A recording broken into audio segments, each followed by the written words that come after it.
Nah, tetapi kalau akhlak sudah mulia, akhlak sudah baik, biar 1, 2, 3 kata saja kita kasih tahu kepada orang tersebut, dia langsung luluh hatinya.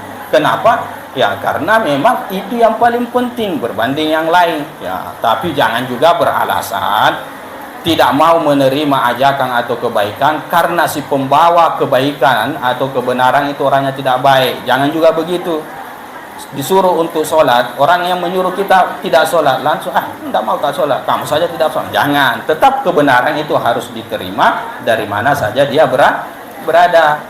Coba kalian nanti, khususnya para pengawas, perbaiki akhlak kalian kepada adik-adik kalian, insya Allah adik kalian akan tunduk apapun yang kalian arahkan kepada adik-adik kalian. Tetapi kalau pengawasnya akhlaknya juga tidak benar, ya bagaimana yang diawasi itu mau taat dan lain sebagainya. Kurang lebih seperti itu. Nah, Baginda Abu Bakar radhiyallahu taala anhu langsung menerima ajakan Rasul sallallahu alaihi wasallam karena dia tahu perangai akhlak mulia Rasul sallallahu alaihi wasallam dari kecil sampai dewasa. Itu intinya sebenarnya.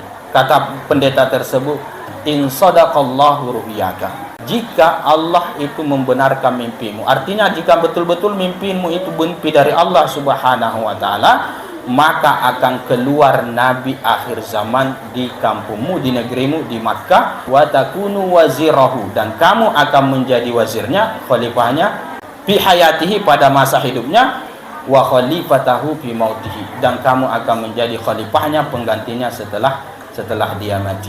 Ada salah seorang sahabat bertanya kepada Rasul sallallahu alaihi wasallam, "Ya Rasulullah, ayyu julasa'inal khair?" Wahai Rasulullah, kira-kira mana yang paling bagus teman duduk kami? Teman duduk yang bagaimana yang paling bagus wahai Rasulullah? Kata Rasul sallallahu alaihi wasallam, "Man dzakkarakum billahi ru'yatuh."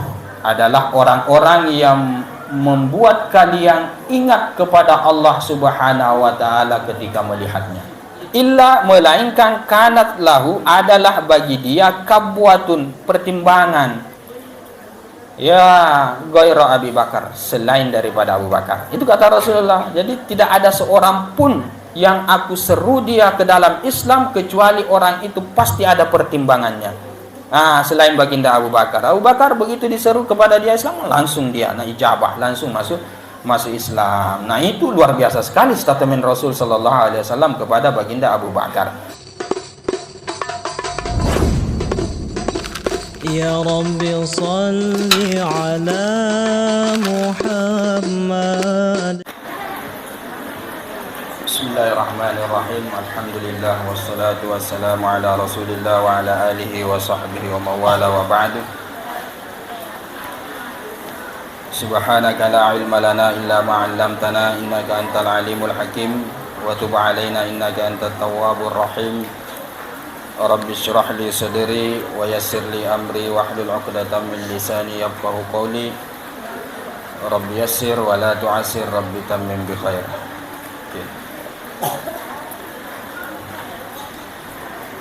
Qala al-musannif rahimahullahu ta'ala wa nafa'ana bi ulumihi wa barakatihi fid dharain, amin. Ad-da'watu sirran ila an qala, sampai mana?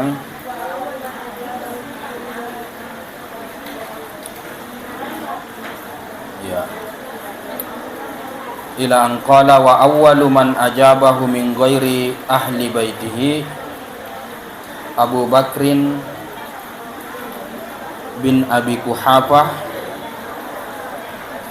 bin Amir bin Ka'ab bin Sa'ad bin Taim bin Murrah bin Taimi Al-Qurashi. Oke, ya. Silahkan, siapa mau baca? Jannah. Ya, silahkan. Ya.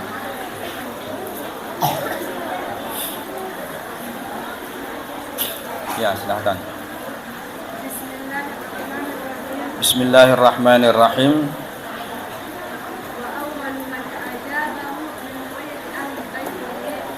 Ya, wa awwalu man ajabahu min ghairi ahli baitihi Abu Bakr bin Abi Kuhafah. Dan yang awal orang yang menjawab dakwah Rasul sallallahu alaihi wasallam min ghairi ahli baitihi, dari yang selain ahli baitnya adalah baginda Abu Bakar As-Siddiq radhiyallahu taala anhu. Okey.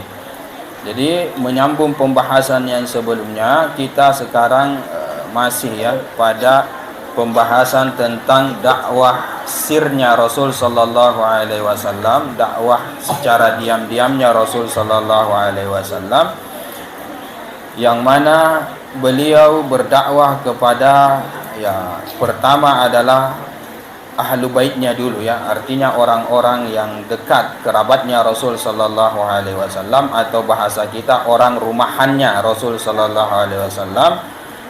Yang pertama menijabah dakwah Rasul sallallahu alaihi wasallam kemarin adalah Sayyidatuna Khadijah, disusul oleh baginda Ali bin Abi Thalib, kemudian setelahnya adalah Zaid bin Harisa, kemudian setelah Zaid bin Harisa baru Ummu Aiman. Ya, kita ketahui bahwa orang-orang ini, ya, boleh dikata adalah orang rumahan, ya, orang rumahannya Rasul sallallahu alaihi wasallam. Sayyidatuna Khadijah adalah istrinya, Ali bin Abi Thalib adalah sepupunya, Zaid bin Harisa adalah anak angkatnya, kemudian Ummu Aiman adalah pengasuhnya. Artinya orang-orang yang di lingkungan rumah Rasul sallallahu alaihi wasallam. Itu yang kita bahas pada pertemuan yang sebelumnya. Nah, sekarang kita mau berbicara tentang orang yang di luar daripada rumahnya Rasul sallallahu alaihi wasallam, yang bukan ahli baitnya Rasul sallallahu alaihi wasallam. Musannif mengatakan di sini bahwa orang pertama yang menjawab dakwah Rasul sallallahu alaihi wasallam yang selain daripada ahli baitnya adalah baginda Abu Bakar. Oke. Terus,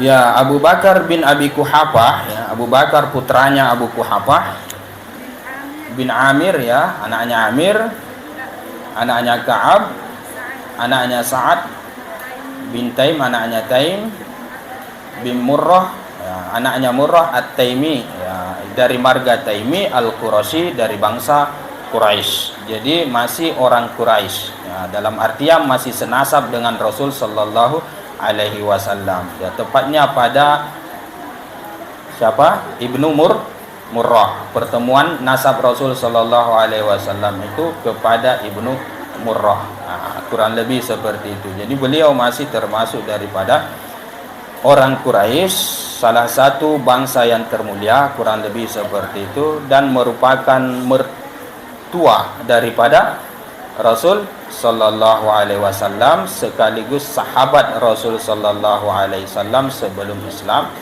Kemudian khalifahnya Rasul sallallahu alaihi wasallam. Jadi banyak sekali keistimewaan yang ada pada pribadi baginda Abu Bakar radhiyallahu taala anhu. Bahkan kalau kita mau berbicara tentang keislaman, ya, di antara semua sahabat Rasul sallallahu alaihi wasallam, hatta Sayyidatuna Khadijah sekalipun, itu beliaulah orang yang langsung muntong Rasul sallallahu alaihi wasallam sendiri yang mengatakan, satu-satunya orang yang saya seru ke jalan Allah Subhanahu wa taala tanpa pikir panjang. Dari semua sahabat Rasul sallallahu alaihi wasallam yang diajak untuk masuk Islam, bahasa kasarnya seperti itu, mungkin di antara mereka itu masih ada kebimbangan lah, masih ada syak lah, masih ada keraguan lah, masih ada pikir-pikir lah. Tetapi baginda Abu Bakar, kata Rasul sallallahu alaihi wasallam, satu-satunya orang yang saya seru ke jalan Allah Subhanahu wa taala tanpa pikir panjang, langsung dia terima. Mengapa demikian? Karena memang baginda Abu Bakar As-Siddiq itu sudah tahu bahwa yang menyeru dia ke jalan Allah ini adalah orang yang tidak pernah bohong.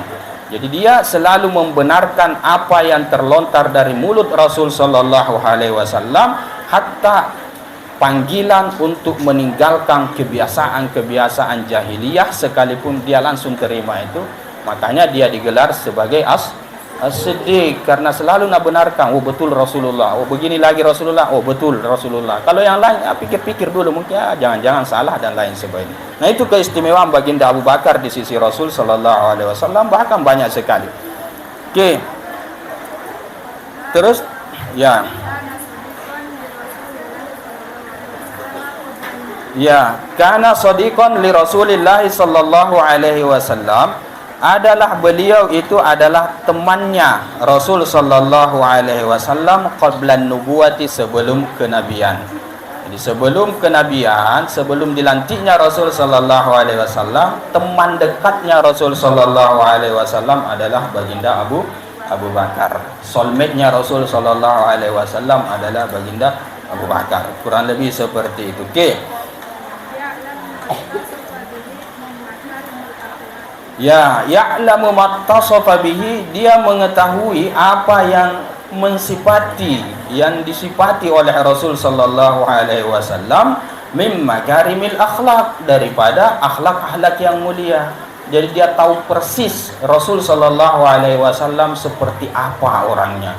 Dia sangat mulia sekali, akhlaknya itu sangat luhur sekali. Nah, itu yang membuat kemudian baginda Abu Bakar yaitu tidak pikir-pikir ketika ajakan Rasul sallallahu alaihi wasallam ke dalam Islam itu mengarah kepada dirinya, karena memang dia tahu Rasul sallallahu alaihi wasallam akhlaknya itu luar biasa sekali. Itu yang terpenting anak-anakku sekalian, yang saya banggakan. Apa dia? Teori, retorika, ajakan, perkataan dan lain sebagainya itu nomor dua. Nomor dua, yang paling pertama adalah akhlak harus baik, itu dulu. Ada orang menyeru, memanggil kalian untuk sholat, tetapi dia tidak sholat. Bagaimana kira-kira? Kalian langsung nggak menerima ajakan dia atau arahan dia atau dakwahan dia? Ya mungkin ada yang langsung, mungkin ada yang pikir-pikir, kamu saja tidak sholat. Ya. Ada orang preman dan lain sebagainya, peminum, pemabuk, akhlaknya tidak baik, tetapi yang keluar dari mulutnya itu bahasa-bahasa indah semua terkait dengan masalah kebaikan. Nasuruki untuk sholat, nasuruki untuk meninggalkan hal-hal yang dilarang oleh Allah, yang tidak ada manfaatnya, seperti itu. Bagus semua apa yang dia ucapkan, tapi masalahnya akhlaknya tidak baik. Kira-kira bagaimana itu orang yang diajak untuk itu? Langsung gak dia terima? Mungkin dia masih pikir-pikir. Nah, tetapi kalau akhlak sudah mulia, akhlak sudah baik, biar 1, 2, 3 kata saja kita kasih tahu kepada orang tersebut, dia langsung luluh hatinya.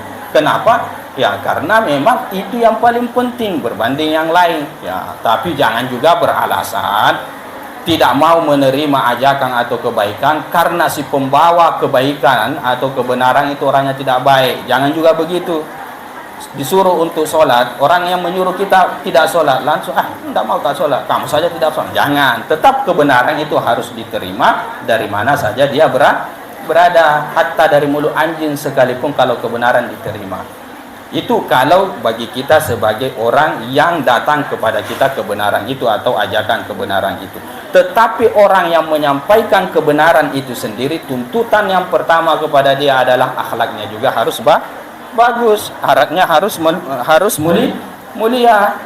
Nah, coba kalian nanti khususnya para pengawas perbaiki akhlak kalian kepada adik-adik kalian, insya Allah adik kalian akan tunduk apapun yang kalian arahkan kepada adik-adik kalian. Tetapi kalau pengawasnya akhlaknya juga tidak benar, ya bagaimana yang diawasi itu mau taat dan lain sebagainya. Kurang lebih seperti itu. Nah, baginda Abu Bakar radhiyallahu taala anhu langsung menerima ajakan Rasul sallallahu alaihi wasallam karena dia tahu perangai akhlak mulia Rasul sallallahu alaihi wasallam dari kecil sampai dewasa. Itu intinya sebenarnya. Jadi mim makarimil akhlak, ya'lamu mattasafa bihi, dia mengetahui apa yang menjadi sifat Rasul sallallahu alaihi wasallam berupa akhlak-akhlak yang mulia. Okey, terus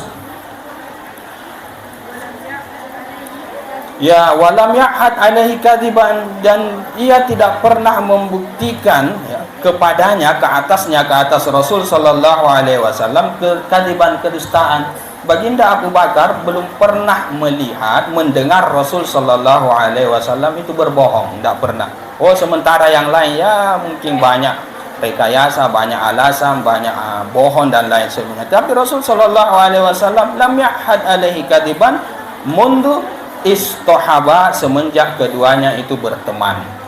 Nah, itulah pertemanan yang paling mulia, pertemanan yang sejati ketika antara kita dengan teman kita itu tidak ada dusta di antara kita, kurang lebih seperti itu. Tapi kalau kedustaan muncul, maka pertemanan juga itu akan menjadi hancur. Rasul sallallahu alaihi wasallam bersama baginda Abu Bakar itu, kata baginda Abu Bakar dalam pertemanannya itu tidak pernah dia membuktikan bahwa Rasul sallallahu alaihi wasallam itu pernah berbohong. Oke, itu sedikit tentang baginda Abu Bakar. Terus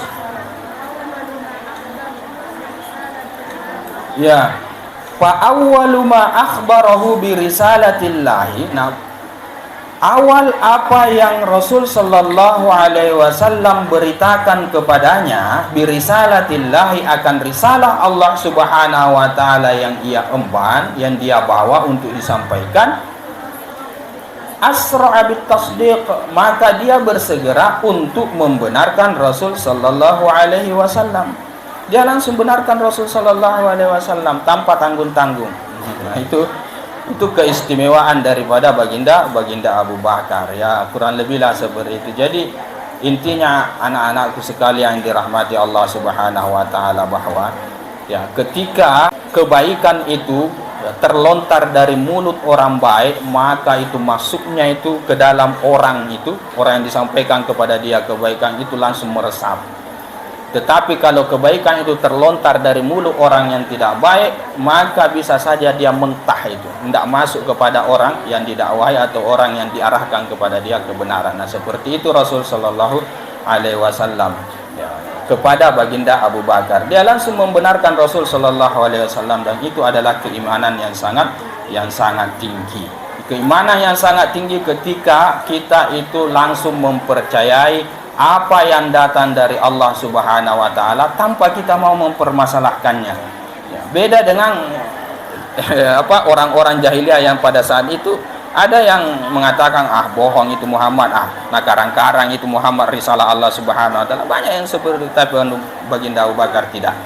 Makanya disebut dengan As-Siddiq, satu-satunya sahabat Rasul sallallahu alaihi wasallam yang digelar As-Siddiq. As-Siddiq itu artinya orang yang jujur, orang yang selalu membenarkan Rasul sallallahu alaihi wasallam. Nah, kurang lebih seperti itu. Sebenarnya ya, sudah ada tanda-tanda itu di benak baginda Abu Bakar kalau dia itu kelak akan menjadi orang yang terbaiknya manusia di akhir zaman pada saat itu. Dia sudah ada tanda-tanda kalau dia akan menjadi teman, akan menjadi pendamping orang yang paling terbaik di akhir zaman, dalam artian Rasul sallallahu alaihi wasallam. Sebelum Rasul sallallahu alaihi wasallam diangkat menjadi nabi, kalau kita mau menelusuri sejarahnya baginda Abu Bakar, awal masuk Islamnya itu, awal-awal dia sudah ada perasaan kurang lebih seperti itu, karena dia kan orang kaya raya, bangsawan, selalu berdagang ke sana kemari. Dan beliau ini terkenal sebagai orang yang tidak pernah melakukan penyembahan berhala. Beliau tidak pernah minum khamar dan lain sebagainya. Dia bahkan mengharamkan khamar itu pada dirinya, orang baik. Nah, plus dia orang yang rajin mengkaji agama-agama samawi yang terdahulu. Itu keistimewaan daripada baginda Abu Bakar. Nah, pada saat dia berdagang ke negeri Syam, nah di negeri Syam itu dia bermimpi. Apa mimpinya? Tidak ada riwayat yang jelas apa yang dimimpikan oleh baginda Abu Bakar. Yang jelasnya mimpinya pada saat itu adalah satu mimpi yang sangat luar biasa menurut dia, dan itu yang membuat dia selalu bertanya-tanya, apa takwil daripada mimpi saya ini? Nah, kebetulan di Syam itu ada salah seorang pendeta yang sangat terkenal, ya, ada seorang Nasrani, ulama besar lah kurang lebih seperti itu, yang bernama Bahira, ya, di Syam itu, ya, pendeta yang juga dulu pernah saya ceritakan, ya, yang menyuruh Rasul sallallahu alaihi wasallam waktu masih kecil berangkat bersama siapa? Pamannya ke Syam. Pendeta itulah yang menyuruh kalau Rasul sallallahu alaihi wasallam suruh pulang saja, jangan bawa ke negeri Syam, karena orang Yahudi mewanti-wanti Rasul sallallahu alaihi wasallam. Nah, sebelum ini, artinya Rasul sallallahu alaihi wasallam kita abaikan dulu. Nah, baginda Abu Bakar dia mempertanyakan mimpinya kepada Bahira tersebut. Setelah dia ungkapkan mimpinya begini-begini, kata pendeta Bahira itu, kamu ini dari mana? Nah, akhirnya dia tanya, min Makkah, saya ini dari Makkah. Kemudian min ayyiha, Makkah yang mana? Artinya di Makkah itu kamu berasal dari marga apa? Kata baginda Abu Bakar, min Quraisy, saya ini termasuk marganya orang Quraisy. Nah, kemudian pendeta itu lagi mengatakan, waman anta, kamu ini siapa? Artinya statusmu, apa kamu statusmu sekarang? Kata dia, tajir, saya seorang pedagang. Kata pendeta tersebut, in sadaqallahu ru'yaka, jika Allah itu membenarkan mimpimu, artinya jika betul-betul mimpimu itu mimpi dari Allah subhanahu wa ta'ala, maka akan keluar Nabi akhir zaman di kampungmu, di negerimu, di Makkah, wa takunu wazirahu, dan kamu akan menjadi wazirnya, khalifahnya, fi hayatihi, pada masa hidupnya, wa khalifatahu fi mautihi, dan kamu akan menjadi khalifahnya, penggantinya setelah dia mati.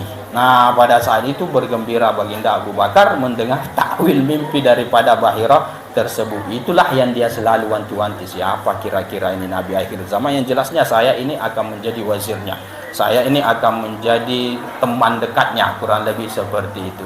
Nah, ketika ternyata Rasul Shallallahu Alaihi Wasallam yang orang dekat dengan dia, teman akrabnya, ternyata yang mengaku sebagai Nabi atau sebagai utusan Allah Subhanahu Wa Taala, oh langsung dia benarkan, betul engkau adalah Nabi. Asra' bit tasdiq, dia bersegera untuk membenarkan Rasul Shallallahu Alaihi Wasallam. Oke, waqala, dan dia berkata, bi abi anta wa ummi, demi bapakku engkau dan ibuku, ahlus sidqi anta, engkau adalah orang yang jujur. Ahlus sidqi, ya, orang-orang ahlus sidq, orang-orang jujur engkau wahai Rasulullah. Asyhadu an la ilaha illallah, aku bersaksi bahwasanya tiada Tuhan kecuali Allah, wa annaka Rasulullah, dan engkau adalah utusan Allah subhanahu wa ta'ala. Nah, luar biasa sekali itu. Nah, jadi apa ya, kalau kita di sini ya, ditaruhlah misalnya seperti itu di pesantren ini misalnya ya, saya mau gambarkan tentang luar biasanya baginda Abu Bakar terkait pembenarannya terhadap Rasulullah. Tiba-tiba ada santri baru masuk di sini misalnya, kemudian berbicara di tengah-tengah kita ini, dia bilang, saya ini tadi malam dari Irian Jaya terbang ke sini, langsung ada di sini tadi malam. Percaya nggak? Percaya tuh kira-kira? Hah? Dan percaya? Kenapa? Hah? Kenapa? Nah, itu yang saya mau gambarkan terkait dengan baginda Abu Bakar. Ketika Rasul Shallallahu Alaihi Wasallam pergi Isra Mi'raj, pada saat itu kemudian dia kembali hanya dalam satu malam. Nah, dan dia beritahu kepada orang-orang bahwa dia baru saja datang daripada Baitul Maqdis Palestina. Orang-orang yang ada di sekitarnya itu mengatakan, gila muntomi ini Muhammad. Tetapi baginda Abu Bakar tidak bayangkan. Pada saat itu, kalau sekarang kan boleh dikata, oh ya bisa jadi naik pesawat dari Iran, kan bisa jadi seperti itu misalnya.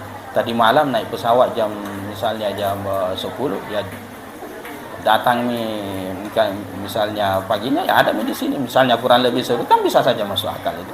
Tetapi dulu tidak ada pesawat dan lain sebagainya, jarak perjalanan berbulan-bulan ke sana, tiba-tiba ada yang mengaku begitu. Nah, jelas orang-orang bahasa akal kita ya tidak percaya, tetapi baginda Abu Bakar tidak. Nah, itu yang saya mau gambarkan kepada kalian, betapa tasdiknya baginda Abu Bakar itu luar biasa kepada Rasul Sallallahu Alaihi Wasallam. Dia bilang, jangankan ke Palestina, ke langit saja, kalau bilang kau dari ke langit wahai Muhammad, aku tetap akan membenarkanmu. Nah, itu kata beliau.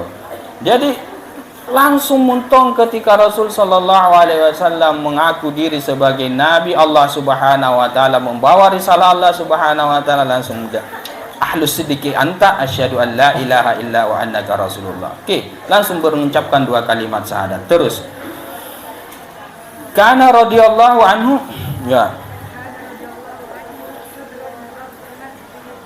kana radhiyallahu anhu adalah radhiyallahu anhu itu sadran, dia adalah ya pembesar ya, kurang lebih seperti itu.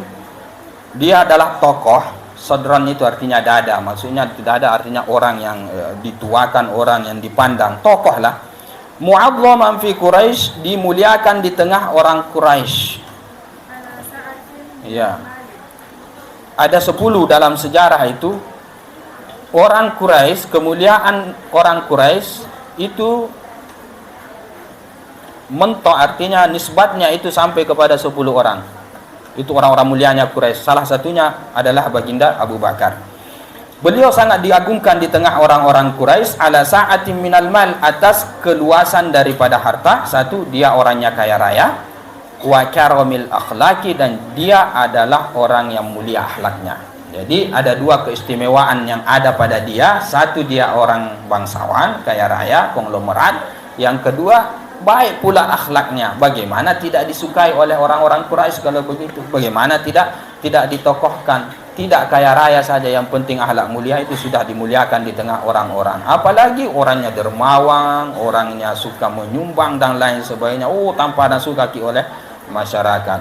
Nah, beda lagi statusnya kalau bakhil orangnya, itu banyak yang benci di masyarakat itu kalau kikir. Terus ya, wa kana min a'affin nasi, ya, min a'affan nasi, dan adalah dia baginda Abu Bakar ini termasuk yang paling waroknya orang-orang, paling afifnya orang-orang. Warok dalam artian paling hati-hati, tidak mau melakukan hal-hal yang tidak baik, ya. Bahkan dia sendiri dalam beberapa riwayat mengatakan tidak pernah menyembah berhala. Satu, beda dengan yang lain. Kemudian kedua, dia tidak pernah mabuk-mabukan khamar, padahal di tengah orang-orang jahiliyah itu kebiasaan mabuk-mabukan itu boleh dikata sudah mendarah daging, menjadi tradisi. Boleh dikata tidak ada orang rumah di negeri Arab pada saat itu kecuali pasti sudah pernah mengecapi yang namanya khamar, karena itu tradisi, kebiasaan. Nah, tetapi baginda Abu Bakar termasuk orang yang mengharamkan khamar kepada dirinya. Dan selain itu kalau saya tidak salah baginda Umar juga itu sangat tidak suka yang namanya khamar. Nah, ini dia pribadi baginda Abu Bakar, a'affan nasi, paling hati-hatinya, paling waroknya orang-orang, tidak mau melakukan hal-hal yang tidak baik. Kemudian apalagi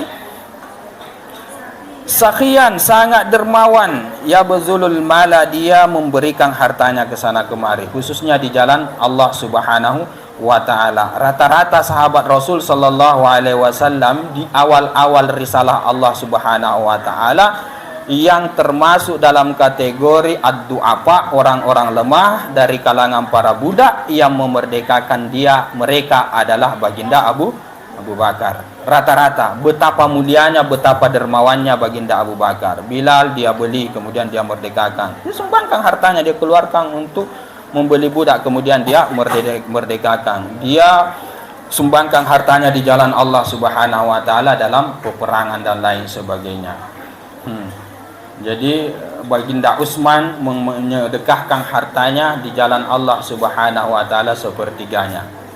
Ternyata baginda Utsman memang orang mulia, sahabat Rasulullah, dekat juga dengan Rasulullah.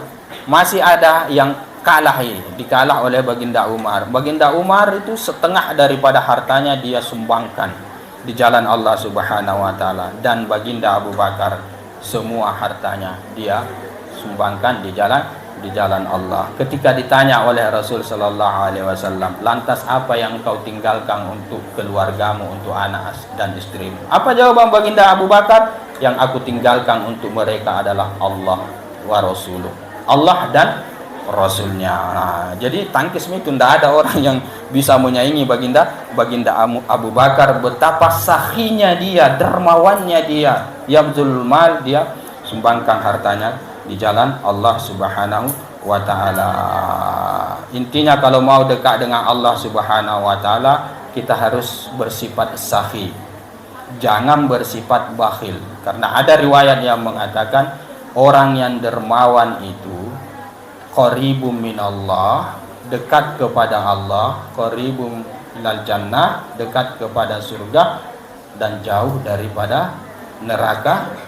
Empat itu, dekat kepada Allah, dekat kepada Allah, dekat kepada surga, disukai oleh orang-orang dan dijauhkan dari neraka. Al-bakhil dalam hadisnya dikatakan ba'idum minan nas, jauh daripada orang-orang, ba'idum minallah, jauh daripada Allah, kemudian qaribun ilan nar, dekat kepada neraka. Itu orang-orang yang bakhil. Jadi banyak lagi keistimewaan sakhi atau dermawan di dalam beberapa nas hadis. Oke, terus muhabbaban fi qaumihi, ya, dicintai fi qaumihi, pada kaumnya. Kaumnya sangat suka kepada baginda Abu Bakar. Kemudian terus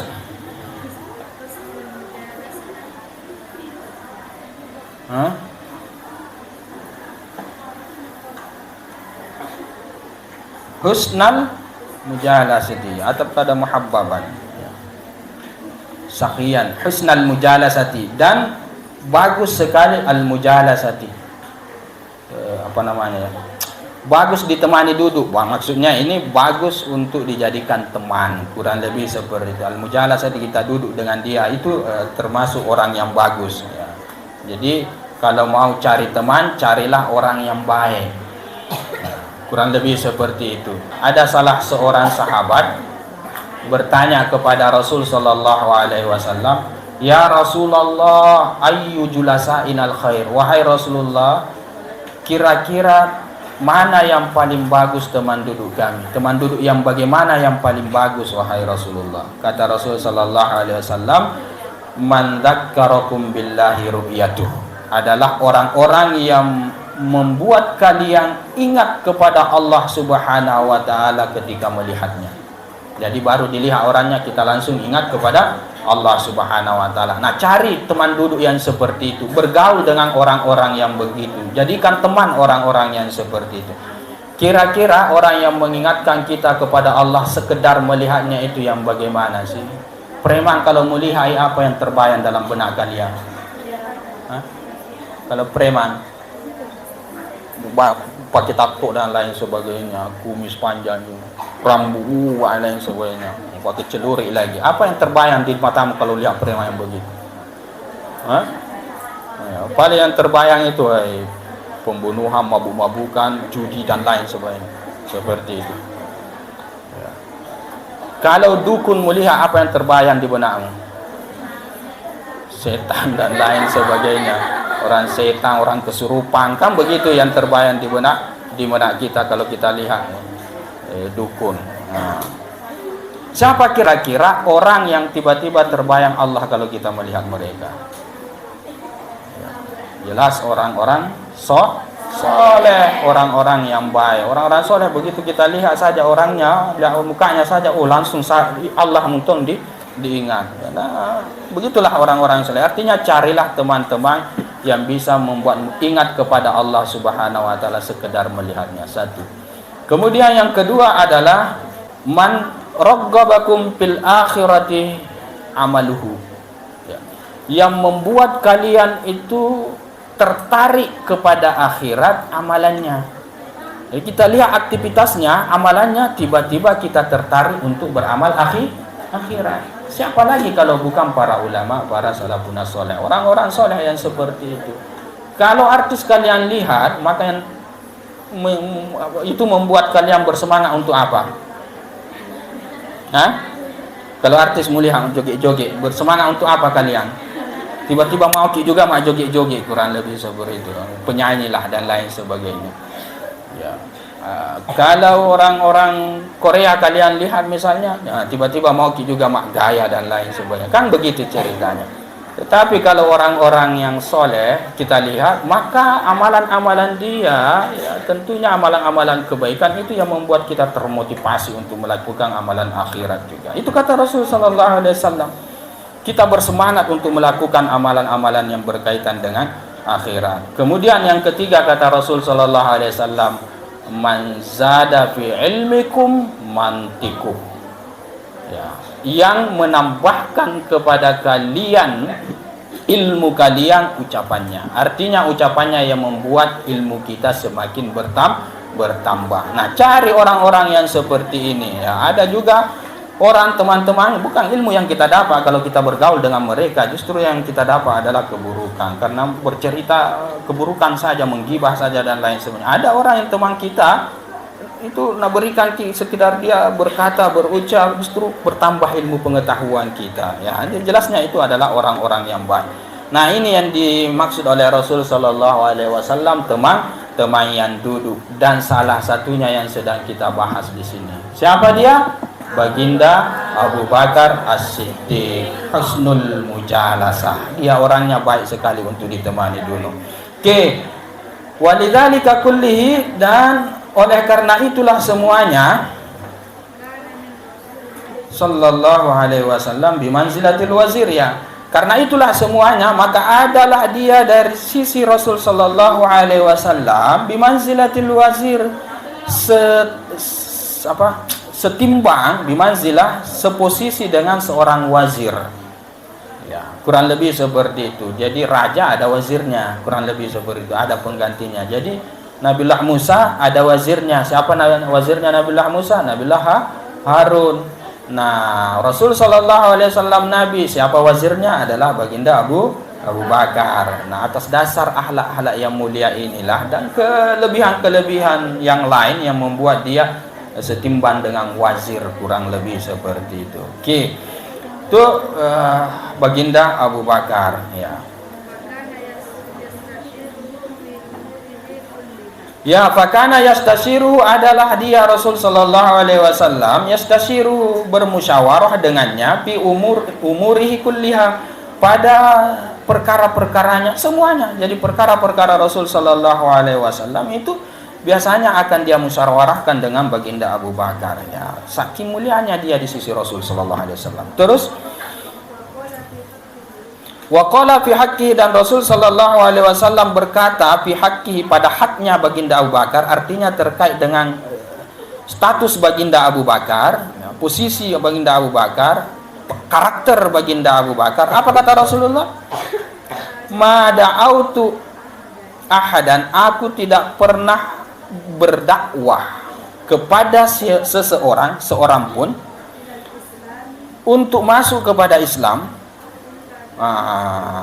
Ya, ini yang saya maksud tadi. Illa, melainkan kanat lahu, adalah bagi dia kabwatun, pertimbangan, ya, ghaira Abi Bakar, selain daripada Abu Bakar. Itu kata Rasulullah. Jadi tidak ada seorang pun yang aku seru dia ke dalam Islam kecuali orang itu pasti ada pertimbangannya. Selain Baginda Abu Bakar. Abu Bakar begitu diseru kepada dia Islam, langsung dia ijabah, langsung masuk Islam. Nah, itu luar biasa sekali statement Rasul sallallahu alaihi wasallam kepada Baginda Abu Bakar. Bayangkan begini misalnya, tak perlu yang lain-lain. Kita mau gambarkan betapa mulianya Baginda Abu Bakar, ya. Tak perlu nih kalian cari nas yang lain.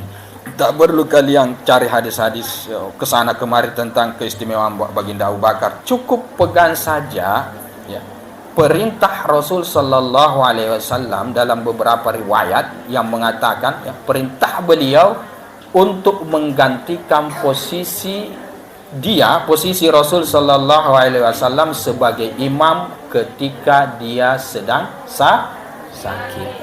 Itu saja. Ada enggak yang selain daripada Baginda Abu Bakar yang disuruh untuk menggantikan posisinya pada saat dia sakit untuk menjadi imam? Tidak ada. Hanya Baginda Abu Bakar.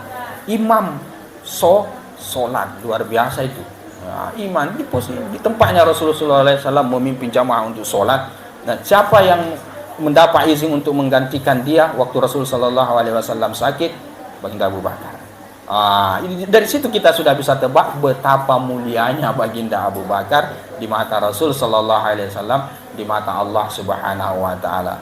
Itu saja kita sudah taslim terkait dengan kemuliaannya. Belum lagi kalau kita berbicara terkait dengan nas Al-Quran yang ada pelegalan tentang status sahabinya Baginda Abu Bakar di dalam ayat yang mengatakan idhuma fil ghari idh qala li sahibihi la tahzan innallaha ma'ana.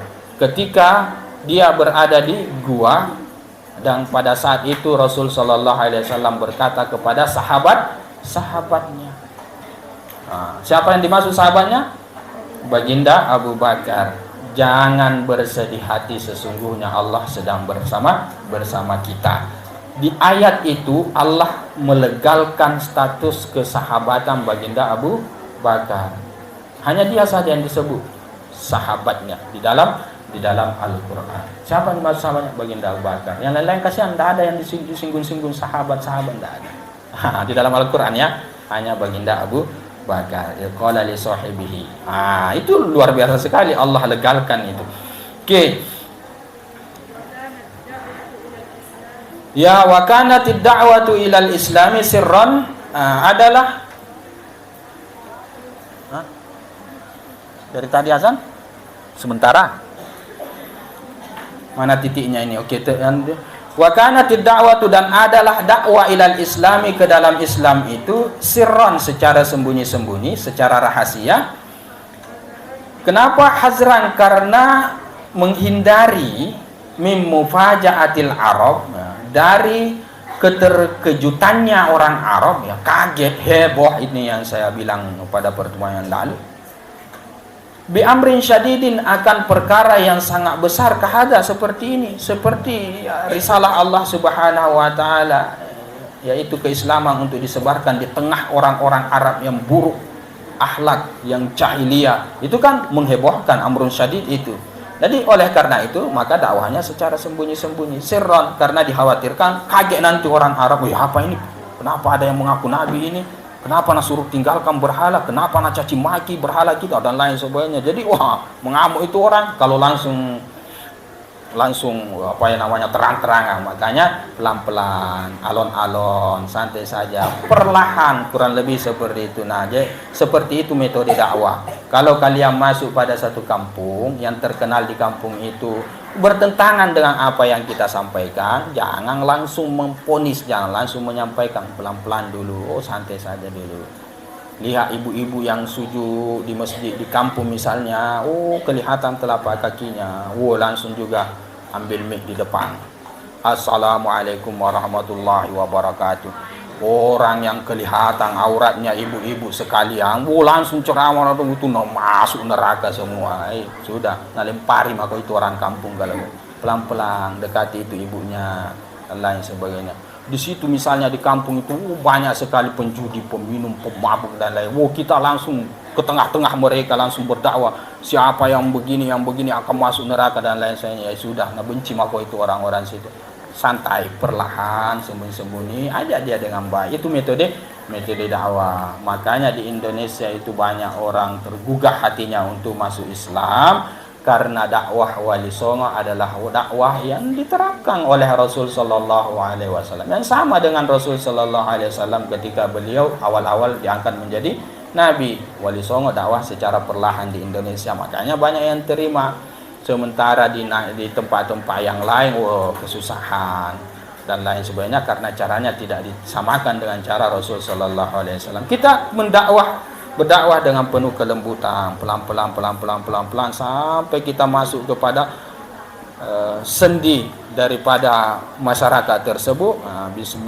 Misalnya kita sudah dipercaya oleh masyarakat sekitar tersebut, akhirnya kita bisa menjadi kepala desa misalnya atau kepala dusun.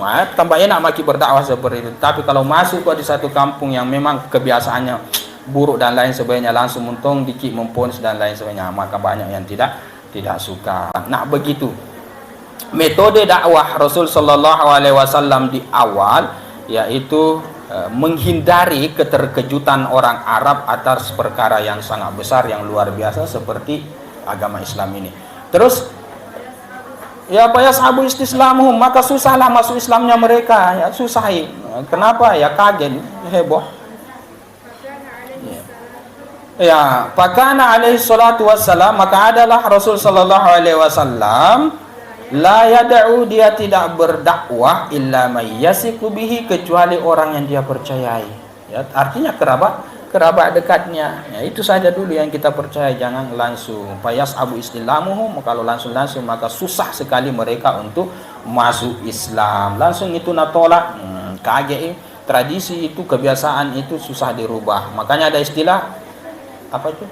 Ala bisa karena biasa, tidak bisa karena sudah biasa nih. Kebiasaan maki begitu susah nih untuk dirubah. Oleh karenanya maka perlahan. Oke. Terus ya sampai situ misalnya dulu deh. Deh, sudah azan di luar nih? Ya, sampai situ saja dulu. Nanti kita sambung pada pertemuan yang berikutnya. Wada'a Abu Bakar ilal islami mayyasiku bihi min rijali Quraisyin. Oke, hadza wabillahi taufik. Baca doa.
Rabbil alamin. Allahumma salli wa sallim wa barik alaihi. Ya Rabbi salli alaihi wa sallim.